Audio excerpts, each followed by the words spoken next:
Oi pessoal, eu sou o Tarek, um dos hosts do Café Sem Açúcar, e esse é o lançamento do nosso novo quadro, um boletim diário de política internacional.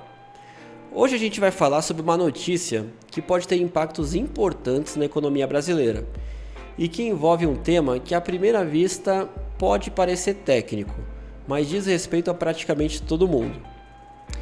Os Estados Unidos concluíram hoje uma investigação sobre suas relações comerciais com o Brasil e passaram a considerar a aplicação de tarifas de até 25% sobre determinados produtos brasileiros. Quando a gente ouve a palavra tarifa, pode parecer algo distante, pode parecer assunto de economista, assunto de diplomata, algo para ser discutido no Congresso, mas não é bem assim.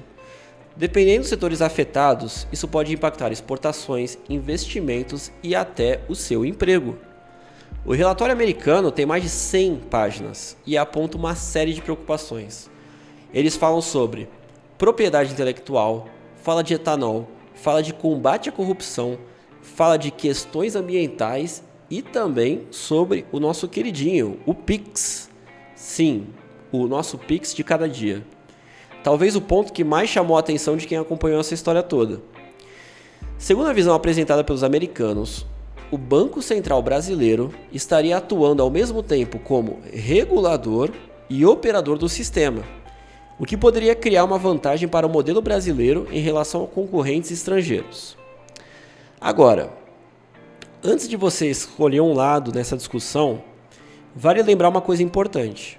As medidas ainda não foram implementadas. As negociações estão rolando, os diplomatas aí estão se conversando. E existe espaço ainda para conversas entre Brasília e Washington antes de qualquer decisão definitiva. Mas o que torna essa notícia interessante não é apenas a possibilidade de uma tarifa, é o que ela revela sobre o momento do mundo que estamos vivendo. Porque talvez a pergunta principal não seja: os Estados Unidos vão taxar produtos brasileiros? A pergunta talvez seja outra. Estamos vendo apenas uma disputa comercial ou mais um capítulo de uma disputa por influência econômica, tecnológica e estratégica? E para entender isso, a gente precisa olhar um pouco mais para a nossa história. A relação entre Brasil e Estados Unidos, diferentemente do que muita gente pensa, nunca foi simples. Na verdade, nunca foi uma linha reta. Em alguns momentos houve aproximação, em outros houve atrito. E muitas vezes as duas coisas aconteceram ao mesmo tempo. Se a gente pegar, por exemplo, durante a Segunda Guerra Mundial, o Brasil se aproximou bastante dos Estados Unidos. Em troca desse alinhamento, o Brasil lutou ao lado dos aliados, vieram investimentos importantes para a nossa industrialização. Um dos exemplos mais conhecidos é a criação da CSN, que é a Companhia Siderúrgica Nacional. Mas isso não significa que os interesses dos dois países sempre caminharam juntos, muito pelo contrário. Ao longo do século XX, o Brasil frequentemente buscou mais autonomia econômica, enquanto os Estados Unidos procuravam preservar a sua influência na região. Nos anos 70, principalmente durante o governo Geisel, o Brasil tentou uma política externa mais independente. Buscou diversos acordos com a Europa, com o Oriente Médio, e, pasmem, até com países do bloco socialista, em meio à Guerra Fria. Isso, evidentemente, gerou atritos importantes com Washington, especialmente em temas ligados à energia nuclear e à política industrial. Nos anos 90, houve uma nova aproximação, mas nem assim os conflitos desapareceram. Continuamos a ter disputas no campo do comércio, por exemplo, no campo do aço, no açúcar, no etanol, mais recentemente no algodão, produtos agrícolas. E para melhorar tudo isso, veio o quê? A ascensão da China. E aí, meus amigos, a dinâmica mudou novamente. A China se tornou o principal parceiro comercial do Brasil. E os Estados Unidos deixaram de ocupar a posição dominante que tiveram durante grande parte do século passado. Ou seja, Brasil e Estados Unidos nunca foram aliados incondicionais. Mas também, convenhamos que nunca foram inimigos ou qualquer coisa perto disso. A relação entre os dois sempre foi guiada por interesses e talvez seja exatamente isso que estamos vendo agora. Agora, falando mais especificamente sobre o PIX, aí a discussão fica um pouco mais interessante, porque o PIX ele não é apenas um sistema, ele não é apenas uma forma de pagamento. Ele pode ser considerado uma infraestrutura pública digital, uma espécie de estrada financeira construída pelo Banco Central. Em vez de depender exclusivamente de empresas privadas para processar pagamentos, como era feito antes, o Brasil criou um sistema aberto. Um sistema esse que conecta bancos, conecta fintechs, empresas e os nossos consumidores. E o resultado, como sabemos, foi muito expressivo.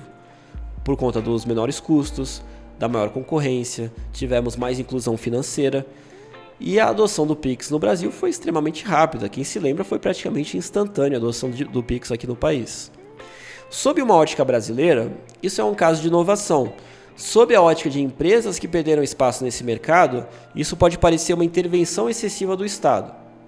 E é aí que a discussão fica mais interessante, porque os dois lados enxergam exatamente o mesmo fenômeno, mas chegam a conclusões diferentes.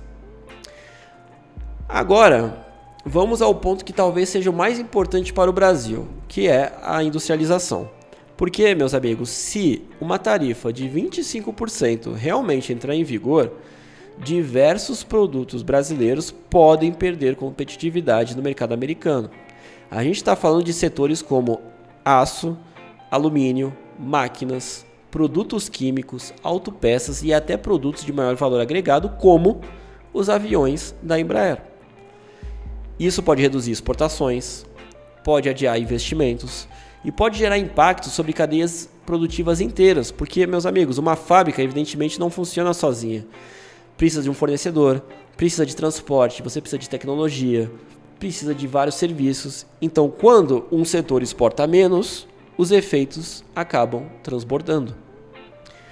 Mas essa história também ela reabre uma discussão antiga, talvez uma das mais antigas da economia brasileira, que é até que ponto um país deve proteger a sua indústria e até que ponto deve se abrir à concorrência internacional. Se a gente puxar desde Getúlio Vargas, o Brasil tenta responder essa pergunta. E a resposta, como sempre, nunca é consensual. Porque de um lado, de uma maneira geral, nós temos quem argumente que setores estratégicos só existem hoje porque receberam proteção e investimento. De outro, há quem diga que proteção excessiva gera ineficiência e baixa produtividade, a teoria liberal clássica. A crítica americana, evidentemente, toca justamente nesse ponto, onde termina uma política legítima onde termina uma política legítima de desenvolvimento e onde começa o protecionismo. Não existe uma resposta simples.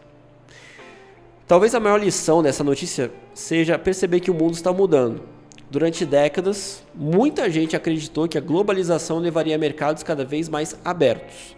Mas o que estamos vendo hoje é quase o contrário, é o sentido inverso.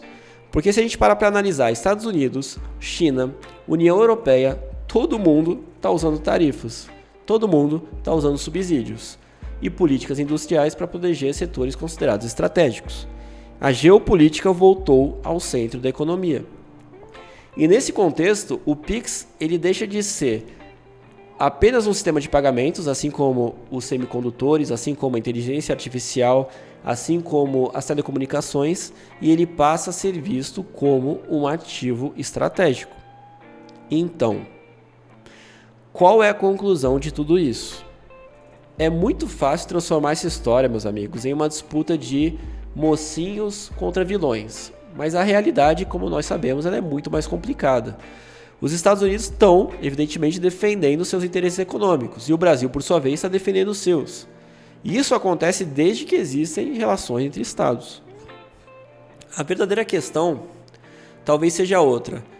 O Brasil conseguirá construir uma economia mais produtiva, mais inovadora e menos dependente das decisões tomadas em Washington, Pequim ou em qualquer outra capital? Porque, como a história nos mostra, as tarifas elas vêm e vão, assim como os governos. Mas a capacidade de gerar riqueza, inovação e competitividade, essa permanece. E é isso que realmente define o futuro de um país. E é isso, pessoal. Se você curtiu esse boletim, deixa o like, porque isso ajuda muito o canal. Se você não é inscrito, por favor, se inscreva no Café Sem Açúcar para você não perder nossos próximos episódios. Para você não perder nossos boletins diários de política internacional, vai vir também assuntos sobre economia, geopolítica, história. E também deixa um comentário aqui embaixo. Você acha que o Brasil deveria proteger mais a indústria nacional ou abrir mais a economia para a concorrência internacional? Muito obrigado pela companhia e, meus amigos, até o próximo Café Sem Açúcar. Tchau!